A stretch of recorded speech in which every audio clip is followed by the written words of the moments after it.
शादी खां परे था भॼनि, पास वारे था छोकिरा भई महाराज स्वामी हिन जे बारे में ज़रूर ॿुधाईंदा छो त हिननि वटि हले थो मैरिज ब्यूरो ऐं इहे सारी ख़बर रखनि था सिंधी मतलब पर हिन में मुस्लिम छॾे करे बाक़ी कहिड़ी बि कास्ट में कर कोई एतिराज कोन्हे, हिंदू हिंदू में करे कोई एतिराज कोन्हे, पर पंहिंजी सिंधी पहिरीं हुन खां पोइ। ठीकु आहे महाराज स्वामी, तव्हांजो छा आहे इन पोइ हिन बारे में?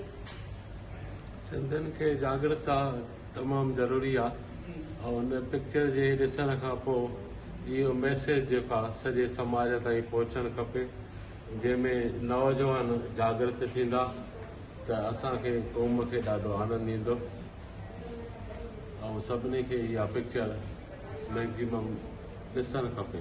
यानी कि सिंधी छोकिरा सिंधी छोकिरनि सां ई शादी कनि, इहो ज़रूरी आहे। इहो ज़रूरी आहे। जीअं असांजी क़ौम वधे, ईअं न थिए त भई ॿियनि